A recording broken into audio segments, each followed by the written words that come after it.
আমি এগুলো জানতেছি আস্তে আস্তে যখন বাবা মানে হঠাৎ করে আত্মসমর্পণ করে। তো বাবা আত্মসমর্পণ করার পরে যখন বিষয়টা পুরোপুরি জানে যে বাবা আত্মসমর্পণ বলতে কি আপনার সামনে না, বাড়িতে পুলিশ থানায় আসে বা উনি থানায় ডাইরেক্ট কোর্টে যে আত্মসমর্পণ করে। নাকি মাকে মেরেই ফেলছিল আসলে? হ্যাঁ, ওনাকে মেরে আমাদের বাড়ির ভিতরেই ওখানে মাটি চাপা দিয়ে দিছিল, তার উপরে নারকেল গাছ লাগাই দিছিল। আমার বয়স 26 বছর। 26 বছর এখন। কি গল্প আপনার একেবারে ছোটবেলা থেকে শুরু করেন, প্রথমে ধারাবাহিক ভাবে আসি আমরা আর কি। হ্যাঁ, শৈশবটা থেকে আসি। জি, শৈশবে বলে ছোটবেলায় আমি আমার ফ্যামিলির ছোট ছেলে সবার। বাবা কি করতো আপনার? আমার বাবা তখন কি করতো আমি ওইভাবে জানি না, হুম কিন্তু ওনার খুব প্রভাব ছিল দেশে। হুম তো আমার মা যখন আমার 3 ভাই বোন হওয়ার পর সবার লাস্টে যখন আমি হই, আমার বয়স যখন 18 দিন, তো তখন আমার বাবা দ্বিতীয় বিয়ে করে। আচ্ছা, মানে এটা তো পরবর্তীতে আপনি শুনেছেন? জি, ওকে। দ্বিতীয় বিয়ে করে এবং আমার আম্মার সাথে এটা নিয়ে এটি হওয়ার পরে আম্মা চলে আসে বা আমার নানুর যে নিয়ে আসে তাকে। হুম তো আমি ছোটবেলা থেকে আমার নানু বাড়িতে পড়েছি, আমি আমার বাবাকে ওই ছোটবেলা থেকে পাই নাই। হুম আমার বয়স যখন 8-9 বছর, তখন বাবা আমার ওই যে দ্বিতীয় যে সৎমা ছিল, হুম তো তাকে ছাইরা সে আবার আমার মার কাছে ব্যাক করে হুম হঠাৎই। তো যখন হঠাৎ ব্যাক করে আমরা সে বিষয়টা জানতাম না যে কিভাবে কি হয়েছে। হুম তো আমরা খুব সহজেই মেনে নিতাম যে বাবাকে ফিরে পাইছি, হুম বাবা কাছে আছে। তো বাবা আমাদের সাথে প্রায় 1-2 বছর ছিল। 2 বছর থাকার পরে জানতে পারি যে বাবার নামে একটা মামলা আছে, মারার মামলা।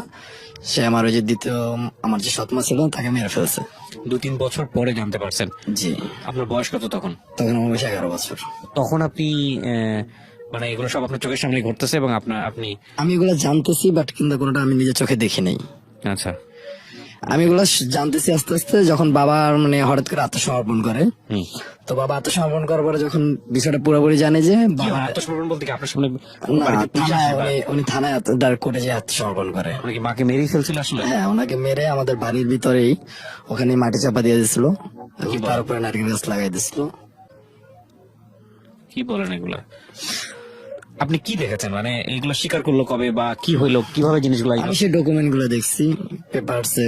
পেপারে আসছিল? এখন আমার বাবা জেলে, আপনার বাবা এখনো জেলে? এখনো জেলে। জামিন হয়েছিল গত মাসে, আবার কিছু একটা কারণে আবার আটকায় গেছে। তো আমরা চেষ্টা করতেছি বাইর করার আর কি। ও মাই গড। তার বয়স প্রায় এখন 70-80 প্লাস। আপনার এখনো সে জেল খাটতেছে? জি। কত বছর যাবত? এটা কি রায় হয়ে গেছে, মামলার রায় হয়ে গেছে? যাবজ্জীবন হয়েছে। যাবজ্জীবন হয়ে গেছে। উনি জেল খাটতেছে প্রায় 13 বছর 14 বছর যাবত। 13 থেকে 14 বছর যাবত। ওকে। পত্রপত্রিকার কাটিং গুলো আছে আপনার কাছে ওই সময়? আমার কাছে নাই, তবে অনলাইনে হয়তো পাবেন। তখনকার সিস্টেম এইটা ছিল যে আমার মানে মা যখন নানু বাড়িতে চলে যায়, তো আমার বাবা আমার মার নামে উল্টা মামলা করে। আপনার মা কি প্রথম স্ত্রী না দ্বিতীয় স্ত্রী? প্রথম স্ত্রী। প্রথম স্ত্রী। আপনার মা থাকা অবস্থায় উনি সেকেন্ড ওয়াইফ? Second wife. যখন আমার বিয়ে কি বয়স দুইটাই? 18 দিন। বিয়ে কি দুইটাই নাকি আরো আছে? 3টা টোটাল। টোটাল 3টা। এরপর আরো একটা বিয়ে করেছে সে? জি। আচ্ছা। তো দ্বিতীয় স্ত্রীকে সে খুন করে? সেটা অনেক পরে হয় আর কি, যখন সে বিয়ে করে দ্বিতীয় স্ত্রী। তো আমার মা তো চলে যায় আমাদেরকে নিয়ে। হ্যাঁ। তো আমাদের গ্রামে আর কি আমাদের অনেক জায়গা জমি আছে, মানে বাবা দাদার খুব নাম ডাকছে আছে, এখনো আছে। হুম তো সেই জায়গা থেকে বাবা দ্বিতীয় বিয়ে করার পরে এলাকার মানুষজন বুদ্ধি দেয় যে তোর বউ চলে গেছে, তাহলে না মামলা কর থানায়। হুম তো বাবা তাদের বুদ্ধি শুনে থানায় মামলা করে। আর মামলা যখন করেন, তো যে ওসি ছিল রানিং, তখন সে ওসি ছিল আমার নানার আর কি ফ্রেন্ড। হুম তো তিনি সাপোর্ট করে আম্মুর যে তুমি আগে যাও, আমরা তোমার পিছনে আছি। এইভাবে সাপোর্ট দেওয়ার পর আম্মু উল্টা মামলার সাথে যাই কোর্টে হাজির হয়। হুম। আম্মু নয় মামলা দিয়ে সে অন্যটন অনেক কিছু চুরি করে নিয়ে চলে আসছে। আপনার বাবাই দিয়েছে? বাবা মামলা দিচ্ছিল অন্যের বুদ্ধিতে। আচ্ছা। তো সেটা যখন মা উল্টা দাঁড়ায়, তখন সে নারী নির্যাতন এবং দ্বিতীয় বিয়ে করার প্রথম স্ত্রীর অনুমতি না ছাড়া এই বিষয়গুলো নিয়ে তার জেল হয় আর কি। আচ্ছা। তখনও জানেন না যে মার্ডার করছে সে? তখন তো আমার বয়স মাত্র কত, প্রায় 1-1.5 বছর। আচ্ছা। আমি ছোট অনেক। ওকে, তারপর? তো বাবার জেল হয়, বাবা সেখানে 4-5 বছর জেল খেটে বের হয়। হুম বের হওয়ার পরে সে আবার ওই দ্বিতীয় স্ত্রীর কাছে চলে যায়, আমার সৎমার কাছে। তাকে নিয়ে থাকে দীর্ঘদিন। থাকার পরে সেখান থেকে মা আবার তাকে ধরাই আনে। হুম তখন আমার বয়স 4-5 বছর এরকম। হুম তো ধরাই আনার পরে তার আবারও 4 বছর জেল হয় এবং ওই আমার সৎমারও 2 বছর তো জেল হয়। হুম তো হওয়ার পরে আমার বাবা যখন জেল টেল খেটে বের হয়, বের হওয়ার পরে সে গ্রামে যায়। গ্রামে যাওয়ার পরে আমরা সবাই স্বাভাবিক। তখন আমার বয়স 7 বছর 8 বছর জেল থেকে যখন বের হয়েছে, আমি মোটামুটি সবকিছুই বুঝি। তো বাবা যখন দেশে আসার পরে বাড়িতে থাকতেছে, সবাই আবার আগের মতো সব স্বাভাবিক। তো আমার পাশের এক কাকি ছিল, মানে আমার বাবার চাচাতো ভাইয়ের বউ। তো সেই চাচা আমার মারা গেছে। তো যাওয়ার পরে ওই চাচির সাথে মানে গ্রামে যখন বাবা তখন একলা, মার নিয়ে আমরা ঢাকা থেকে আমরা সবাই ছোট ছোট, তো সে আমার মারে ওটা তখন ফিরে নেয় না, সে কি করছে তৃতীয় বিয়ে করছে ওই চাচিকে। তখন বাবা যখন তৃতীয় বিয়ে করে তার কিছুদিন পরে আমার ওই যে সৎমা সেও জেল থেকে বের হয়, বের হয়ে সরাসরি আমাদের গ্রামের বাড়িতে যায়। তো বাড়িতে যাওয়ার পরে যখন দেখে যে সে আবার বিয়ে করছে, তখন আমার ওই সৎমা তার সাথে খুব চিল্লাপাল্লা করে, গ্রামের বাড়ির ভিতরে ঝামেলা করে। এখন যেহেতু আমাদের বাড়ির একটা নাম সম্মান ছিল, নাম ডাক ছিল অনেক, আমাদের ফ্যামিলিরই দাদার বাবা চাচা সবারই খুব ভালো নাম ডাক আছে। এখন আমাদের ওরকমই আমার চাচা দাদা এমপি। ওখান থেকে যখন ওই আমার সৎমা বাড়িতে যায়, যাওয়ার পরে যখন এটা দেখে অনেক চিল্লাপাল্লা করে ঝগড়াঝাটি করে, তো বাবার অনেক প্রচন্ড রাগ ছিল। তো সে রাগ সামলাইতে না পারে প্রথমে তাকে অনেক ডাকাডাকি করে, ইটি করে, কিন্তু যখন কথা না শুনে তখন কি করে, ওই যে দরজার যে লাঠ আছে না কাঠের, ওইটা দিয়ে পিছন থেকে বাড়ি দেয়। ওইটা আমার এই যে তৃতীয় জায়গায় বিয়ে করছে আমাদের চাচি, সে পিছন থেকে যে বাড়িটা দেয়। আমি যতটুকু পেপার পত্রিকা এবং সবার কাছ থেকে শুনছি যে বাড়ি দেওয়ার পরে উনি মাথা ফাইটা ওইখানে মারা যায়। মানে দ্বিতীয় স্ত্রীকে তৃতীয় স্ত্রী বাড়ি দেয়। জি, আমার ওই চাচি আর কি। তো এটা তো আপনার বাবা, আপনি বললেন বাবা মার দিল, সে একটা বাড়ি দিছে শুধু, তারপর আবার মার দিছে। হ্যাঁ তারপর বাবাও দিছে। তো এইভাবে যখন সবাই সে মিলে মারছে আর কি। জি, সে ওনার কোনো বাচ্চা কাচ্চা ছিল ওই সময়টাতে? না, ওনার বাচ্চা কাচ্চা ছিল না। Okay, তারপর তো ওনাকে যখন মেরে ফেলে, তো ওনার আসলে বাড়ি দেওয়ার পরে মারা যায়। হ্যাঁ উনি মারা যায়। মারা যাওয়ার পরে মারা এরকম একটা যাওয়ার ঘটনা পরে ঘটতেছে, সবার তো জানার কথা আশেপাশে। সেটা সন্ধ্যার সময় ছিল। সন্ধ্যার সময় গ্রামের বাড়ি, আমাদের বাড়ির সিস্টেম এরকম, যেমন বাড়ির আশেপাশে প্রায় আপনি 1-1.5 কিলোমিটারের কোনো বাড়ি ঘর পাবেন, কারণ এই জায়গা জমি সব আমাদের, এগুলা ওরে বাবা, বিশাল এরিয়া আমাদের। কি করতো আপনার বাবা? আমার দাদা পুলিশ সুপার ছিলেন। ওকে ওকে ওকে, তারপর তো সন্ধ্যার সময় যেহেতু মানে বাড়ির সামনে ছোট একটা খাল বয়ে যায়, তো এই খালের ছোট একটা ব্রিজের ওইখানে ঘটনাটা ঘটে। তো ঘটার পর ওখান থেকে বাবা তারে তুলে নিয়ে এসে বাড়ির উঠানের পাশে মাটি খুঁড়ে তাকে ওইখানে রাখে, মাটি চাপা দিয়ে তার উপরে পরের দিন সকালবেলা নারকেল গাছ লাগাই দেয়। তো 2 দিন যাইতে না যাইতে সবাই খোঁজ নিতে আসে যে সে আসলো গেল কোথায়, মহিলাটা যে আসলো সে কোথায় গেল। তো বাবার যারা সহযোগী ছিল তার ফ্রেন্ড সার্কেল, তারা সবাই বলে যে ও রাগ করে চলে গেছে, ও আর বাড়িতে সিলেট ফিরে গেছে। তো এটা বলার পর গ্রামের অনেকে মাইনা নাই, কিন্তু আমার আবার একটা সৎ চাচা ছিল, ও বর্তমানে মেম্বার ওখানকার। ও কি করে, ও এটা মানে ও রাতের বেলা দেখছে যে বাবা যখন মাটিতে পুঁততেছে, ওইটা কোথাও থেকে দেখছে, দূরে কোথাও ছিল, ওই দিক দিয়ে যাইতেছিল, ওইভাবে দেখছে। দেখার পর ও কি করে, থানায় যায় পুলিশের সাথে মানে একদম মার্কেটিং করে বলে যে ওকে মারা হয়েছে এবং দাফন করা হয়েছে। তো পুলিশ এসে প্রথম দিন মাটি খোঁড়ে, প্রায় 1-1.5 হাত মাটি খোঁড়ে, কিছু পায় না, না পাওয়ার কারণে বাবারে ছেড়ে দিয়ে চলে যায় আর কি। তো 2 দিন পরে আবার সে যায় পুলিশকে আনে, ওই চাচা। তো তার বাবার বিরুদ্ধে আপনার চাচা আমার চাচা যে সে আবার পুলিশ নিয়ে আসছে, এবং আসার পরে কি করলো, ওইখানে মাটি খুললো।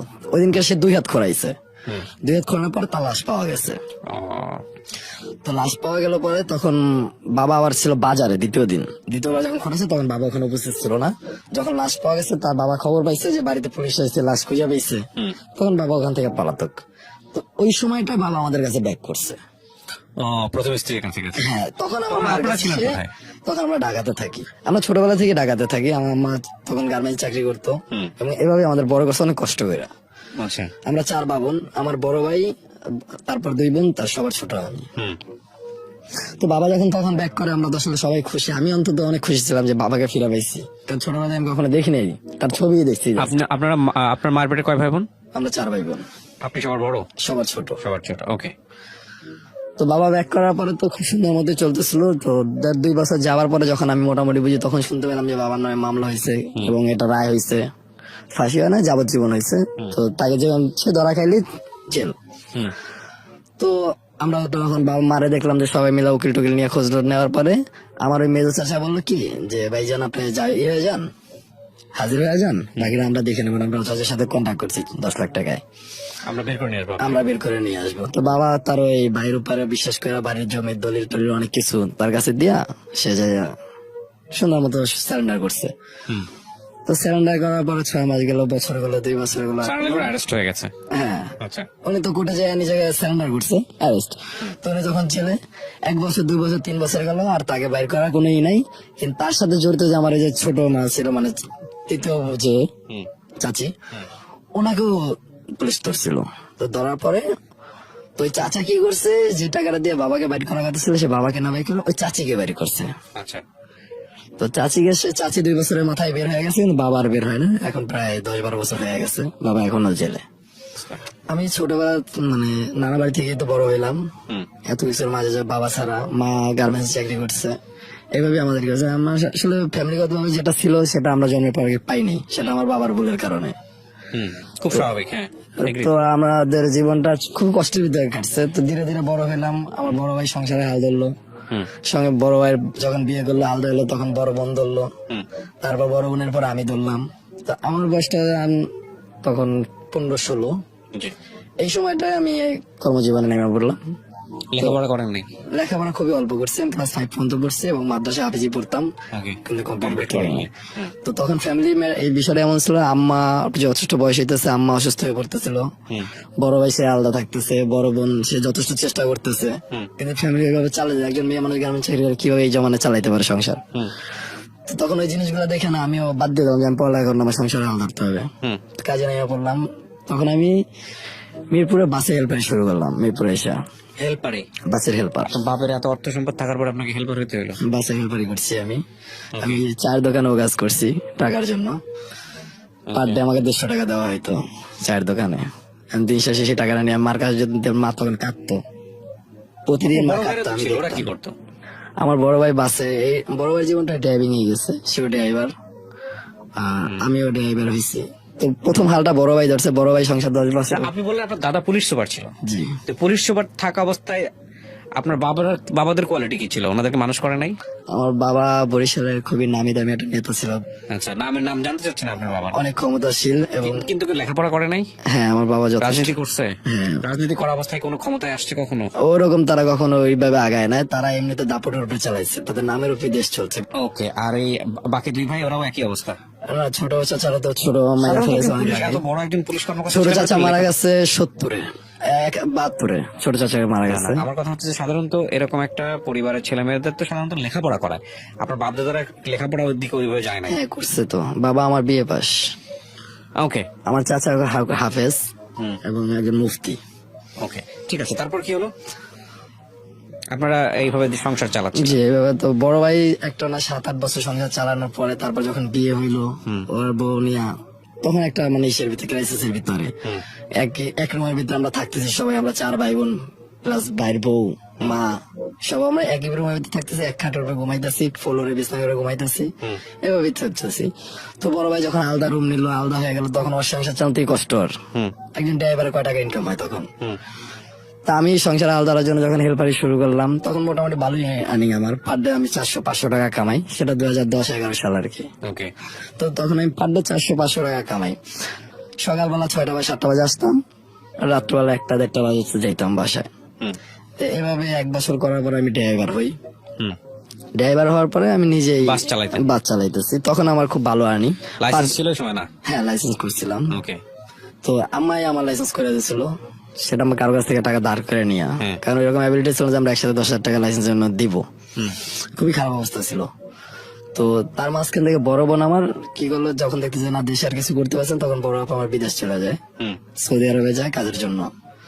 তো ওখানে যাওয়ার পরে মোটামুটি ভালোই সেট আর্নিং হয়, এবং ও যাদের মাধ্যমে যায় তাদের সাথে মানে এটি করে একভাবে ও একটা প্রতিষ্ঠান দাঁড়া করে বাংলাদেশে এসে, ওখানে 3 বছর থাকার পরে যে টাকাটা সে কামাইছে সেটা নিয়ে বাংলাদেশে এসে ও নিজের একটা প্রতিষ্ঠান দাঁড়া করেছে, একটা ট্রাভেল এজেন্সি দাঁড়া করেছে এখন, সেটা চেয়ারম্যান। তারপরে কি হলো?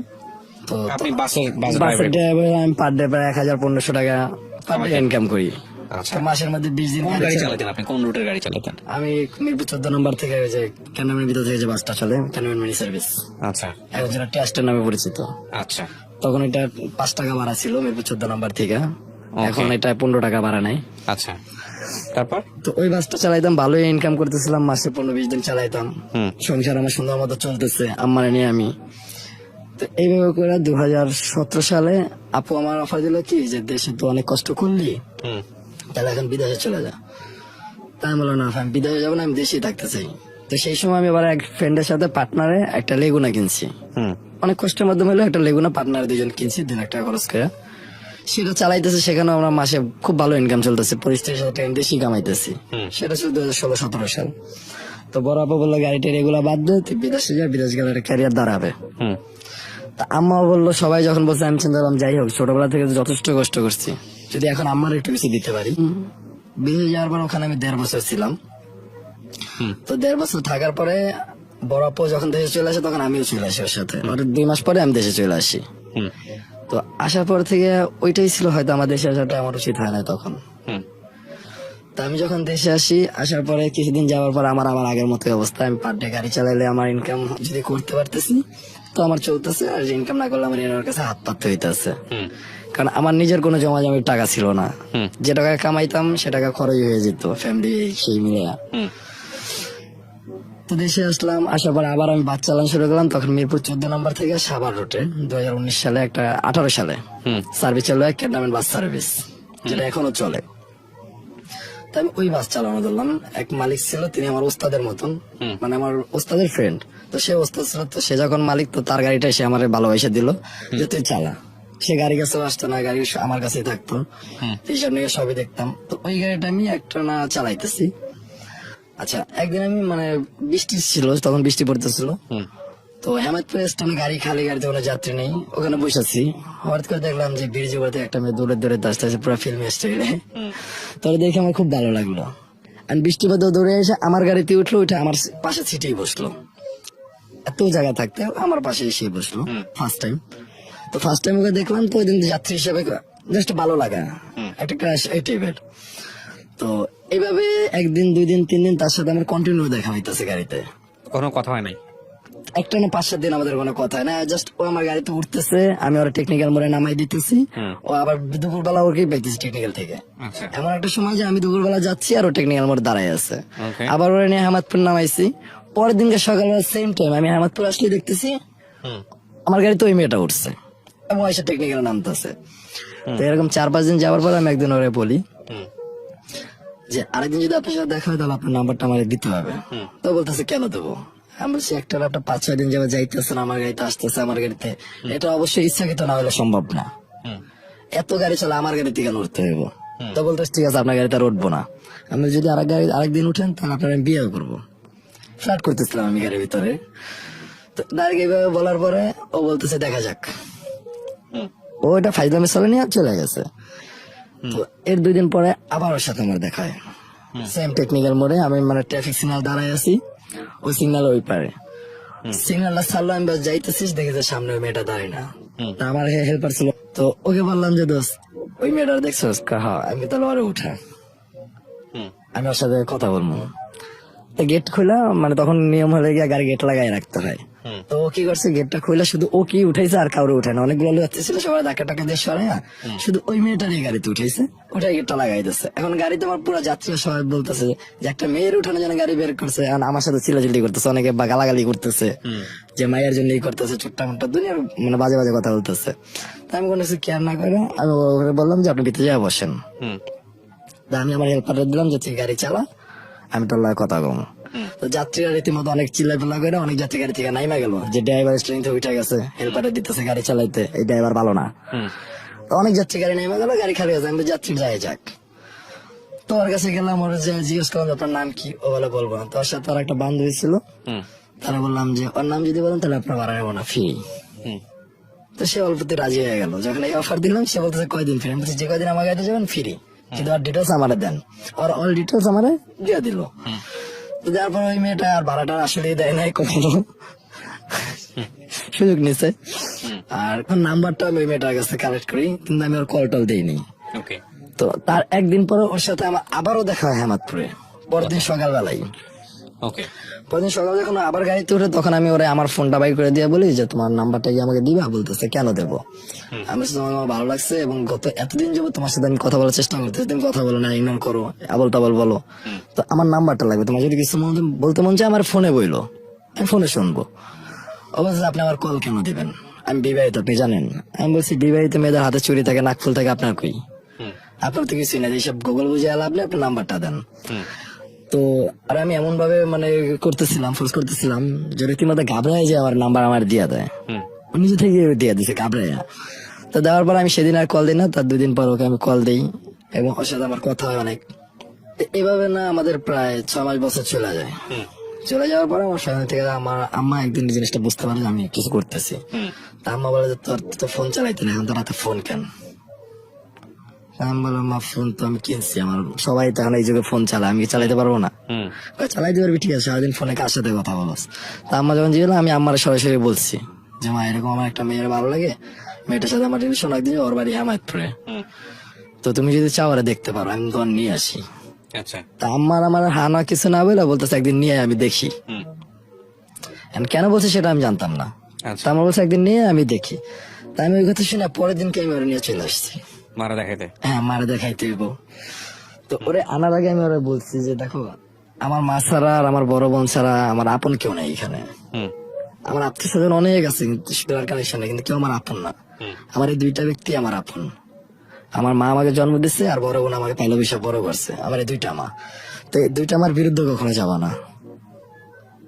এরা যদি, আমি তোমাকে যদি বিয়ে করে ঘরে নিয়ে যাই, আর এরা যদি আমাকে বলে যে তোমার রাখতে পারবো না, আমি ছাইড়া দিতে হবে, আমি ওই মুহূর্তে তোমার ছাইড়া দিতে বাধ্য থাকবো, কারণ আমি দুইটা আমার মন ভাঙতে পারবো না। তো আমার কথাগুলো শুই না, তখন আমি মানে অনেক ফিল্মি ডায়লগ দিতাম, আমি অনেক কথা বলতাম, আর ওই কথাগুলো না খুব মনোযোগ দিয়ে শুনতো, আমার এই জিনিসগুলো খুব ভালো লাগতো। তোর যখন এই জিনিসগুলো এটাই বললাম, তো বলতেছে ডায়লগ মারা না, কোথায় যেতে হবে? আমি বলছি আমার বাসায় নিয়ে যেতে বলছে আম্মা, তুমি কি যাবা?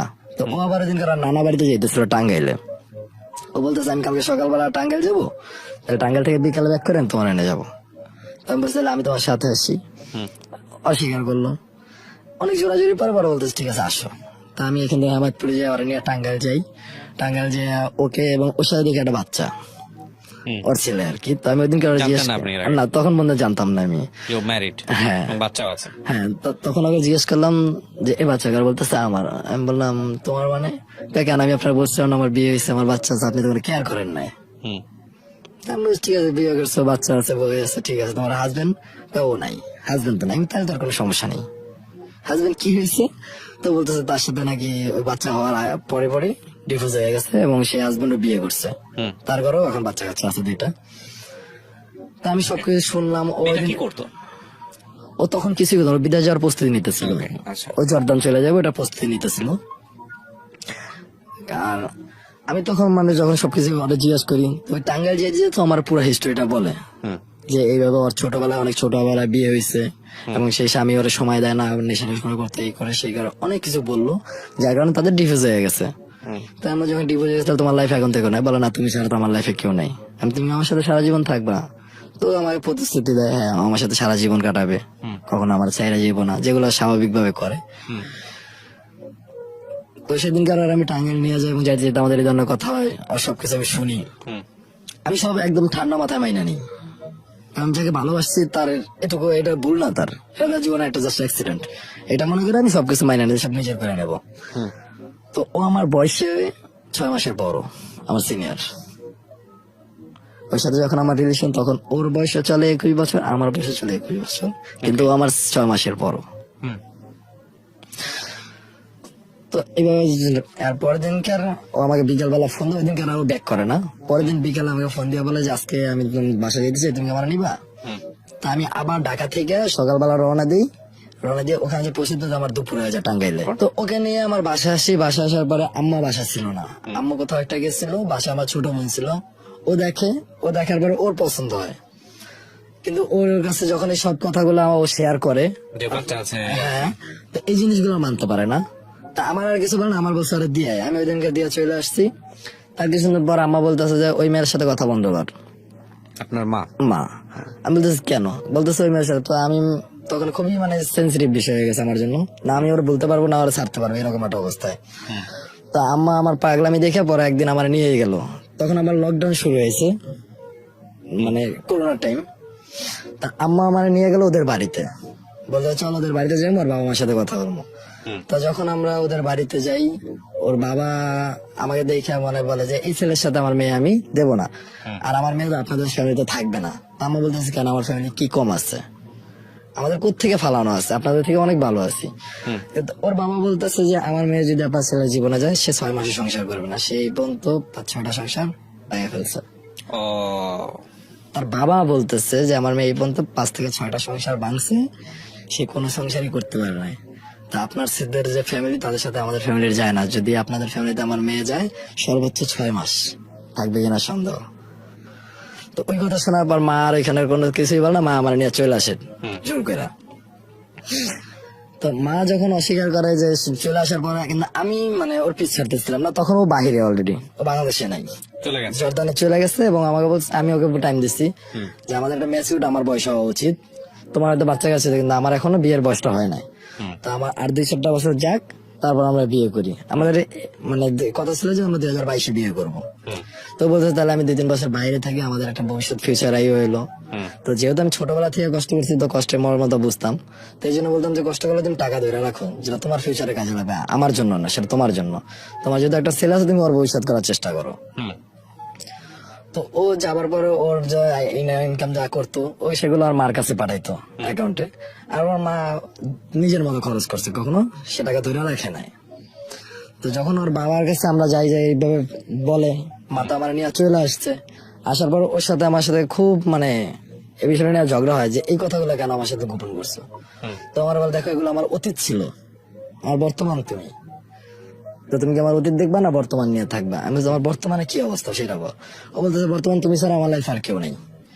তা আমি তো পুরাই গই লাগেছি তার কথা শুই না। আমাদের সম্পর্ক এভাবে চলতেছে। 2020-এ আইসা আমার নানা প্রচন্ড অসুস্থ। যেহেতু আমি নানা বাড়িতে বড় হয়েছি, তো আমার নানা আমার খুবই একজন আপন লোক, খুব কাছের লোক ছিল, যার সাথে আমি সবকিছু শেয়ার করতে পারতাম, আমার সব আবদার আমি যার কাছে করতে পারতাম। তো সে নানা তখন প্রচন্ড অসুস্থ, এবং নানার ইচ্ছে হয়ে গেছে সে আমার বিয়ে করবে, আমাকে সে নিজে বিয়ে করাইবে, সে ইচ্ছা প্রকাশ করে। ওই সময়টায় আমার গার্লফ্রেন্ড ওইখানে আরেকটা ছেলের সাথে রিলেশন শুরু করে। ওকে, জানেন কিভাবে? আমি সেটা ওই ছেলের সাথে আমার সাথে কথা হয়, আচ্ছা। কারণ ওর সাথে আমার সাথে এই মতো কন্ট্যাক্ট ছিল, কানেক্ট ছিল, আমরা সবসময় অল টাইম কানেক্টেড থাকতাম। তো হঠাৎ করে একদিন ওই ছেলেটার সাথে আমার সাথে কানেক্ট হয়ে যায়, এবং ওই ছেলে বলে যে ফেসবুকে তার সাথে পরিচয় এবং মেসেঞ্জারে তাদের কথা হয় সবসময়। সেও ওই দেশেই থাকে, জর্দানেই থাকে। তো ওই ছেলের সাথে তার সাথে একটা সম্পর্ক চলতে থাকে। আমি যখন জানতে পারি, তখন আগে জিতে তার সাথে আমার একটা ব্রেকআপ হয়। আচ্ছা। ব্রেকআপ হওয়ার পরে আমার মা যখন আবার জোর করে যে তার নানা বলতেছে শেষ ইচ্ছা, কবে ময়রা জায়গায় হসপিটালে ভর্তি, তুই তার ইচ্ছাটা পূরণ করা। আমি বলছি, ঠিক আছে মায়ের, দেখো আমি বিয়ে করবো। তো 2020-এর কুরবানি ঈদ ছিল, ঈদের 2 দিন আগে আমি বাড়িতে নিয়ে যাই আমার বোন। তখন যে মেয়ে দেখা হয়েছে বা কিছু আমি জানি না, মেয়ে আমার নানা খালা তারা সবাই মিলে দেখে পছন্দ করছে, আমার জিজ্ঞেস করছে কেমন মেয়ে পছন্দ। আমি আমার নানারে বলছি যে তোমার যেমনটা পছন্দ হবে সেটাই আমার, তোমার যাকে খুশি তাকে নিয়ে আসতে হবে, যারা তোমার ভালো লাগে। ওকে। তো তারা মেয়েটা দেখে রেডি করছে, আমি বাড়িতে যাই ঈদের সময়, আমি জানি না যে বিয়ে হবে এরকম কিছু। তো কোরবানি ঈদের দিন কোরবানি টোরবানি দেওয়ার পরে, তারপরের দিনে সকালবেলা আমার উঠে গায়ে হলুদ দিতেছে। সকালবেলা আমি ঘুম থেকে ব্যাস করতেছি যে সবাই হলুদ টলুদ নিয়ে রেডি, কি হয়েছে আমার বাসায় গায়ে হলুদ দিতেছে কেন? আমরা মেয়ে দেখতে যাবো। তো মেয়ে দেখতে গেলে গায়ে হলুদ দিতে হবে কেন? বলতেছে আমার কথাবার্তা সব পাক্কা, তুই কি মেয়ে আগে দেখবি কইছস? আমি কিছু না, আমি কিছু মেয়ে দেখবে না, আমার নানা যেটা দেখবে ওইটাই। তোর নানা দেখে রেখে ফাইনাল করছে, কালকে তোর বিয়া। ওকে। মানে আমি কিছু জানি না, মেয়েও দেখি নাই, পরের দিন আমার বিয়া। আমি আর কিছু বললাম না, নানার জিজ্ঞেস করলাম, নানা দাদা তুমি দেখবে, তাহলে আজকে চলো বিকালে যাই। আমি বললাম, আমার দেওয়ার দরকার নেই, আপনি দেখছেন তো তাই হবে।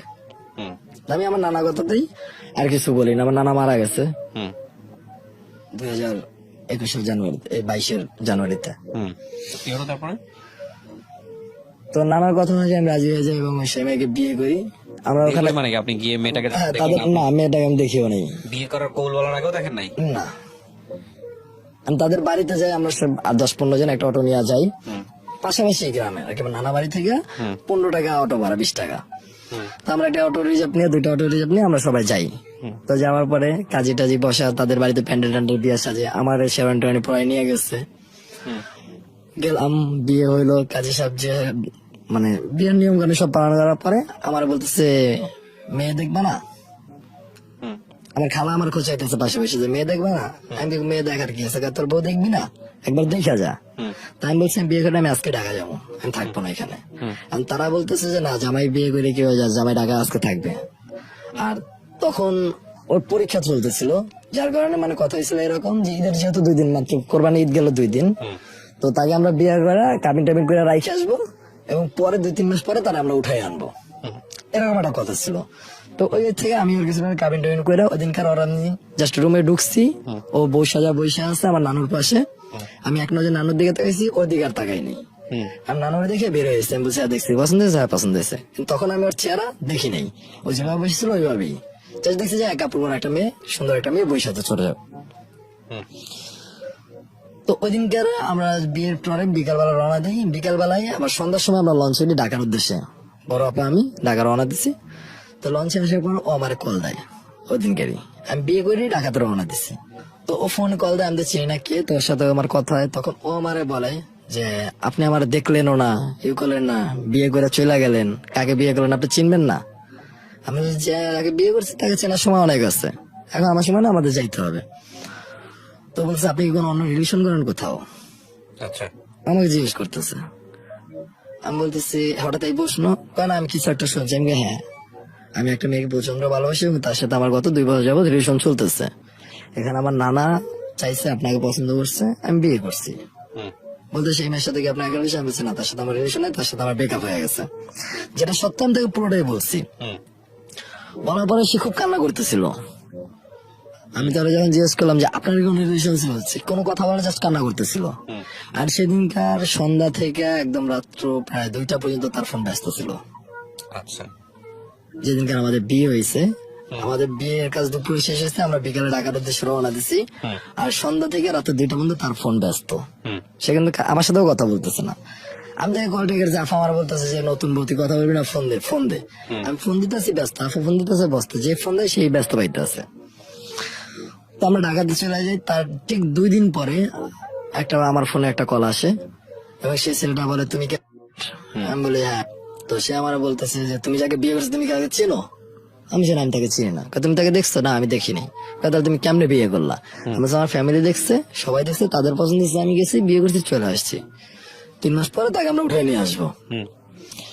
তো বলতেছে তুমি কি জানো তোমার বউর সাথে আমার সাথে সম্পর্ক ছিল, আমরা একসাথে থাকতাম, এই সে অনেক কথা। তো আমি বলছি আপনার কাছে কি প্রুফ আছে? সে বলছে তুমি তোমার ইমো চেক করো, আমি পাঠাইতেছি, তোমার ইমো নাম্বারটা দাও। সে আমাকে তখন ফেসবুকে কল দেয়, নক করে। যখন আমি তার ইমো নাম্বার দিই, সে আমার ইমোতে অনেকগুলা মানে ছবি, যেটা গার্লফ্রেন্ডের ছবি, বয়ফ্রেন্ডের যেমনটা থাকে তার থেকে ভয়ঙ্কর।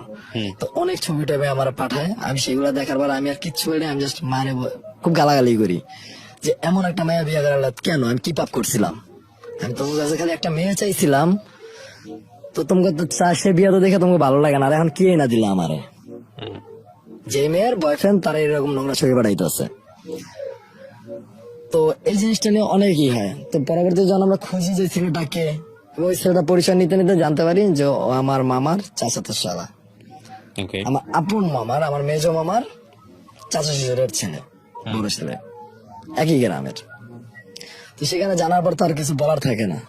তো মামা তার শালারে খুব মারধর করে এবং মামার শালারা সুমন্দিরা যারা ছিল সবাই মিলে খুব মারধর করে, কেন এই কাজ করছস আর আমাদের কেন জানাস নাই?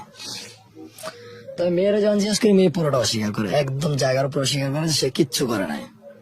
পরবর্তীতে সে বলে যে হ্যাঁ ওর সাথে আমার রিলেশন ছিল, আমার বয়টায় দেখে রাজি করাইছে, অনেক ইটে আমার বুঝায় যে ওই ছিল তাকে বাধ্য করছে এক প্রকার। বলতেছে দেখো যেটা হয়েছে সেটা আমার বিয়ের আগে হয়েছে, আমি বিয়ের পর শুধু তোমার ঘরে থাকতে চাই, আমি আর কোনোদিন কিচ্ছু করবো না, আমার যা সাথে সুযোগ দাও। তো যেহেতু নিতান্ত গরিব ঘরের মেয়ে ছিল, মানে স্বাভাবিক নর্মাল ফ্যামিলি, আর বাবা মোটামুটি জমি জমা আছে। তো আমরা চিন্তা করি যে আমার নানার আমি জাস্ট এতটুকু ভাবছি যে আমার নানা শেষ ইচ্ছে অনুযায়ী আমাকে বিয়ে করাইছে, তো মেয়েটা ঠিক আছে, এটা ভুল করছে, তো তার একটা সুযোগ দেওয়া যায়। আমার মা ফ্যামিলির সাথে সবাই না করে, জানা এই মেয়ের ঘরে আর উঠাবো না।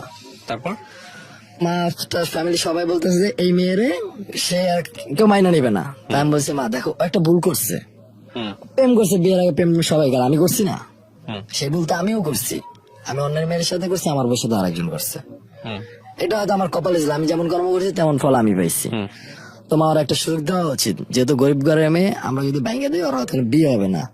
আর তার বাবা খুব সৎ লোক ছিল, ভালো লোক ছিল তার বাবা, তিনিও মারা গেছেন। আমার নানা আর তার বাবা একদিন আগে বেশি মারা গেছেন, 2022 সালে জানুয়ারি 2 তারিখে নানা মারা গেছেন, 3 তারিখে আমার শ্বশুর মারা গেছেন। খুবই ভালো লোক ছিলেন। তো সেই জায়গা থেকে তাদের সম্মান এবং আমার ফ্যামিলির সম্মান সবকিছু চিন্তা ভাবনা করে চাপাই গেছি।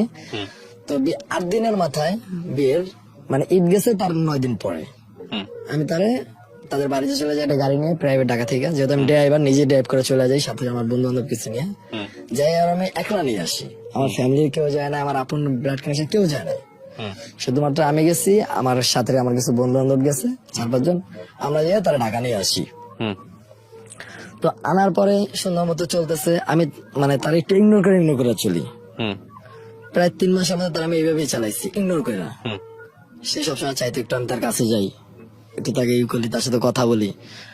কিন্তু আমার না মনের ভিতর ওইটা জাগতো না। আমার মনে হয় 2টা জিনিস রাখতো, যে আমি তো ভালোবাসছি আরেকজনকে, আর এই মেয়ে তো বিয়ের আগে আরেকজনের থাইকে আইছে। আমার মনে হইতো ওই 2টা জিনিস জাগতো। ওই 2টা জিনিস থেকে আমি ওরা আপন করতে পারতাম না, মানে কাছে নিতে পারতাম না। হ্যাঁ, ও আমার কাছে আইতো, যেটা স্বামী স্ত্রী করে ঠিক সব হইতো, কিন্তু মনের যে মিলটা ওইটা তার সাথে আমার বন্ডিংটা হইতো না। তো প্রতিদিন ঝগড়া হইতো, এবং আমি আমার এক্স গার্লফ্রেন্ডের সাথে তখন কথা বলি। আবার আমার বিয়ের পরে ওই মেয়ে আবার আমার ফোন দেওয়া শুরু করে। তো ফোন দেওয়ার পর তার সাথে আমার কথা চলে, তার সাথে আমার রাত্রে কথা হয়। আমি রাত্রে কম বেশি নেশা করি, গাঁজা খাই, এটা করি সেটা করি। বাসায় এসে গাড়ি চালাতেন? না, তখন আমি কর্ম পুরো অফ করে দিচ্ছি। আমার বিয়ের পরে গাড়ি চালানো পুরো বন্ধ করে দিচ্ছি। তখন পুরোটা আমরা বোনের উপর ডিপেন্ডেন্ট, যেহেতু বোনের নিজের একটা স্থান দাঁড়ায় গেছে। তো আমার বোনের মান্থলি একটা ভালো ইনকাম, তো পুরো ফ্যামিলি প্রেশারটা বোনের মাথায় দিয়ে আমি মানে টোটালি কাজ করা বন্ধ করে দিচ্ছি তখন বিয়ের পরে। যেহেতু আমি একটা মেয়েরা চাইছি, তোমরা আইনা দাও না, তোমাকে মন মতো দিচ্ছ, তাহলে আমি কোনো কাজ কাম করবো না, তোমরা পালো। তো এরকম করে কি হলো, আমি আর কোনো কাজ কাম করি না, আমি নেশা টেশা করতেছি, সারাক্ষণ ডিপ্রেশনে থাকতেছি, ওই মেয়ের সাথে কথা বলে ভালো লাগতেছে, কাঁদতেছি এখানে সেখানে ভাবে। তো সেটা আবার আমার বউ মানতে পারতেছিল না। তো একটা সময় আমার বলে, দেখো তুমি নেশা করো, সমস্যা নেই আমার, তুমি আমার সাথে কথা বলো, কোনো সমস্যা নেই, তুমি যদি ওকেই চাও তাহলে বলো, ও যখন আসবে আমি নিজে তোমার ওরাতে উঠাই দেবো। আমার এমন বলতো, আমি বলতাম যে তুই নিজে জাগা, তোর যে যাইতে মন চায় তুই জাগা, আমার দরকার নেই, আর ওরা আমার বউ আমারটা আমি দেখবো না। তো আমার বলতে সমস্যা নেই, আমি থাকি, আমার থাকার জন্য একটু জায়গা দাও, আমি তোমার পার কাছে থাকবো, এটা বলতো। তোমার পার কাছে থাকবো, আমার থাকার জন্য একটু জায়গা দাও, তুমি ওকে ভালোবাসো, সমস্যা নেই, তুমি ওরে নিয়ে সংসার করো, আমি নিজে তোমার আর হাতে তুলে দিব, এইভাবে আমার বলতো। আমি মনে করতাম ও আমার মানে মজা লইতেছে, আমার লাগে এরকম না। আমার আরো জিদ উঠতো, আমি ওরা মারধর করতাম, প্রতিদিন মারতাম। এমন কোন দিন না যেদিন আমার একটা থাপড় না দিচ্ছি। কিন্তু ও কখনো কারো কাছে বিচার দিত না, কারো কাছে কিছু বলতো না। ও কি করতো, তর্ক করতো, যে যা বলতো প্রত্যেকটা মুখের উপর জবাব দিত, একদম স্পষ্ট ভাষী। জবাব দিয়ে দিত? হ্যাঁ, একদম মুখের উপর জবাব দিত। কথা পড়তে দিত না? না, সেটা যে কি হবে পরবর্তীতে এটা কখনো রিয়েলাইজ করতো না। তো এই জায়গাটা থেকে আমি মানে 3 মাসের মাথায় ঘরে আমার মার সাথে একদিন তুমুল ঝগড়া লেগে যায়। ওই মেয়ের বিষয়ে কথা ওঠে, এবং ও তো কথা একটাও ছাড় দেয় না। তো মা কি করে, রাগ করে ঘর থেকে বের হয়ে যায়। বের হয়ে আমার ছোট বোনের শ্বশুর বাড়িতে চলে যায়। তো সেখানে যাওয়ার পর আমি যখন বাসায় ফিরি রাত্রে, আমি তো সারাদিন বন্ধু বান্ধব ঘুরে ফিরে আড্ডা টাড্ডা দিয়ে নেশা টেশা করে রাত্রে বাসায় ফিরছি। যখন বাসায় ফিরে আই শুনে যে আম্মা চলে গেছে। কেন চলে গেছে, তোর বললে ঝগড়া করে চলে গেছে। তোর আবার আমি মারধর করি, যে তোর কারণ আমার মা বাস থেকে কেন বেরোতে জানাস আমার মা কি। তো ওই দিনকার আমি ওরে বসাইয়া আর পাড়ার উপরে মাথা রেখে আমার পুরো জীবনের স্টোরি শুনেছি। আমি অনেক কষ্ট করছি, আমরা এত কষ্টের পরে আমরা এরকম স্থানে এসে দাঁড়াইছি, সেটা একমাত্র আমার মায়ের অবদানে, নাকি আমার বাবার সম্পদ ছিল তার জন্য। আমরা বাবার সম্পদ কখনো নিজের চোখে দেখি নাই, বড় হওয়ার পর দেখছি যে আমাদের কি আছে আর কি নাই, সেটা ছোটবেলায় কখনো আমরা দেখি নাই। তো এই মারে আমার ঘর থেকে বের হয়ে যাওয়া লাগছে, তো তোমার মতো বউরা এখানে কি করুম। তোরা এরকম মাধ্যম করতাম, ওরা আর বাবার আইসে, আর বাবার ডাইকে বিচার দেওয়া হয়েছে, মানে শুধু শুধু আমি আর ফাঁসাইতাম। যেখানে একটা স্বামীর দরকার তার স্ত্রীর সাপোর্ট দেওয়া, সেখানে আমি আর কখনো সাপোর্ট দিইনি। আমি সবসময় আর বিরুদ্ধে থাকতাম। মানে যদি দেখতাম যে আমার মা ভাই বোন কেউ আর একটু ধরছে, তা আমি যে আরেকটু উস্কাই দিতাম। তো এরকম চলতে থাকলে 8 মাসের মাথায় একদিন দেখলাম যে না, এখন আমার ফ্যামিলি থেকে ওর সাথে অত্যাচার করা শুরু করেছে। যখন আমি যেহেতু ওরা দাম দিতেছি না, আমার ফ্যামিলির কোনো মেম্বারই ওর দাম দিতেছে না, ভাই বোনেরা না মা, যে যা মনে হইতেছে তাই ওরা বলতেছে, সারাক্ষণ চলতেছে। তো একটা সময় দেখলাম যে খুব অন্যায় চলতেছে ওর উপরে। তো আমি ওরা কি করলাম, ওরা নিয়ে বাস থেকে রাগ করে বের হয়ে গেলাম, যে ঠিক আছে, যখন ওরা নিয়ে এতই সমস্যা, আমার নিয়ে তোমাকে এত সমস্যা, আমি কাজ করি না, বসে বসে খাওয়াইতেছো, আমার বউ পালতেছে, আমারও পালতেছে, ঠিক আছে তাহলে আমি বাইরে থেকে চলে যাই। তো ওরা নিয়ে আমি বের হয়ে গেছি, তখন আমার কাছে 1 টাকাও নেই, শুধু আমার হাতে একটা আংটি ছিল, যেটা আমার শ্বশুর বাড়ি থেকে দিছিল। তো সেটা বিক্রি করে আমি একটু 10 নম্বর একটা বাসা নেই, 3000 টাকা ভাড়া। আমার রুমে কিচ্ছু ছিল না। তো ও আবার আর মায়ের ফোন দিয়ে, যেহেতু আর সাধারণ ফ্যামিলি ছিল, মেয়ে আর কি, ওরকম টাকা পয়সাও ছিল না, ও আর মায়েরকে ফোন দিয়ে 8000 টাকা বাড়ি থেকে আনায়। সেটা দিয়ে আমরা ল্যাপটপ সুইটি কিনে আমরা সংসার শুরু করি। ফার্স্ট টাইম আমি রিয়েলাইজ করি যে ও আমার কিছু একটা। তো ওরা নিয়ে আমি মিরপুরে 10 নম্বর বাসা নেই, এবং আমার এক বন্ধুর সাথে মিলে আমি একটা মোবাইল সার্ভিসিং এর দোকান নেই ওইখানে। সেই দোকানের মালিক যে, তিনি আমাদের যথেষ্ট সহায়তা করে, মানে অ্যাডভান্স ছাড়াই আমাদের দোকানটা দেয়। তো সেই দোকানটা প্রায় আমি 1 বছর চালাইছি। সেখান থেকে মাসে 8-10 হাজার টাকা ইনকাম করতেছে, সেটা দিয়ে চলতেছে। এরকম 7-8 মাস গেছে। এর ভিতরে আমার ওই গার্লফ্রেন্ডের সাথেও আমার কন্টিনিউ কথা চলতেছে, সেটা আমার ওয়াইফ মাইনা নিতেছে, এবার কিছু বলে না। কিছু বলতেছে না। আর এমন একটা পর্যায়ে গেছে যে আমি নেশা করতেছি, আমার বলতেছে তুমি বাইরে খাইও না, বাইরে খেলে মানুষ খারাপ বলে, তুমি বাসায় নিয়ে আসবো, বাসায় বসে খাবো, আমি তোমার সাথে খাবো। ও এরকম একটা আমার স্পেস দিতেছে। তো এটা আমার কাছে ফ্রিডম মনে হইতো, স্বাধীনতা। তো তখন আমি আরো পরিমাণটা আমার বাইরে গেল। আমি গাঁজা কিনে নিয়ে আসতাম, বিয়ার কিনে নিয়ে আসতাম, এইসব বাসায় আমি খাইতাম, ওরাও খাইতাম। হয়তো কখনো এগুলা করে নাই, তো আমার দিকে তাকায় না, ও আমার সাথে এগুলা করতো।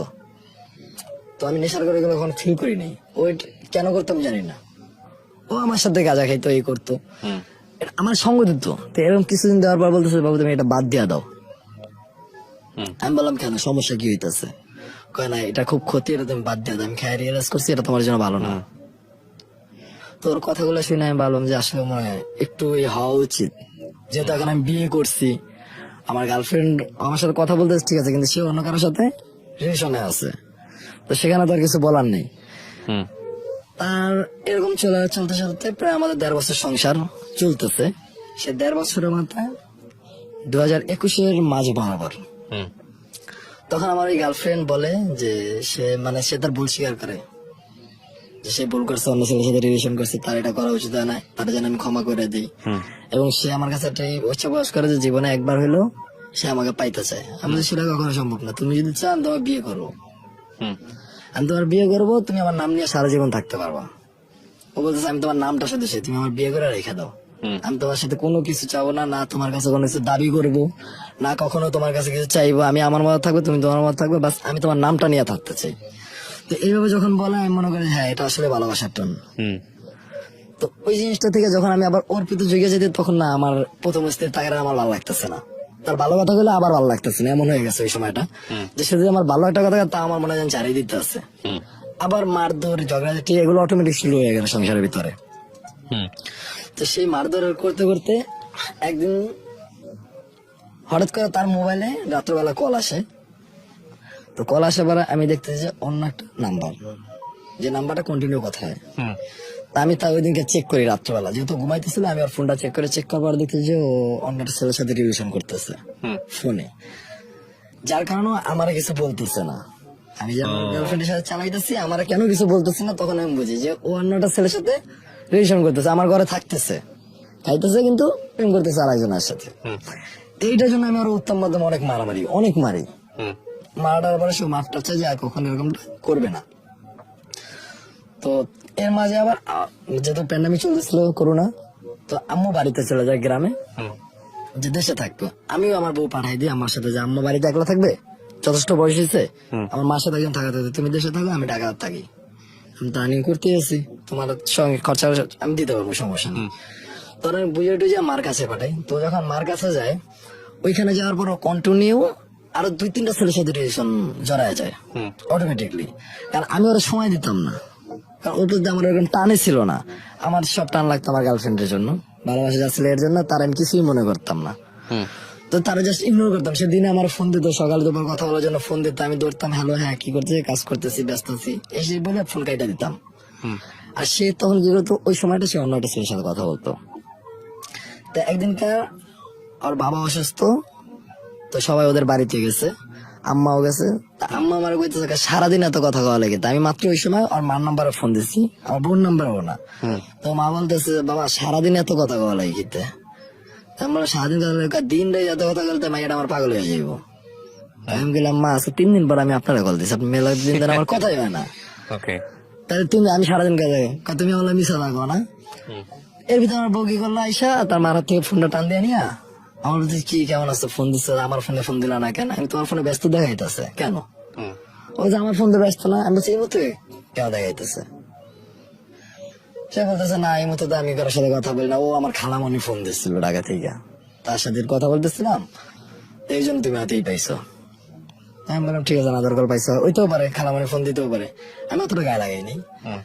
তার 3-4 দিন পরে আম্মা একদিন আমার ফোন দিয়ে বলে কি বাবা তুই আজকে বাড়িতে, আমি বললাম কেন, তুই আজকে রাত্রে বাড়িতে মানে সকালবেলা ফোন দিচ্ছে যে তুই সন্ধ্যার গাড়িতে তুলবি, মাঝরাইতে যেন বাড়িতে পৌঁছে এরকম একটা টাইমে আমি কেন হঠাৎ করে কি হয়েছে, কারোর কিছু জানানোর দরকার নেই, বাস গাড়ি তোট।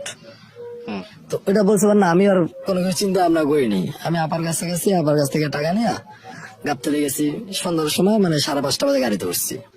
তো আরিসা ফের হয়ে গেছি যে যাইতে যাইতে আমার বাড়িতে প্রায় রাত্র 2টা।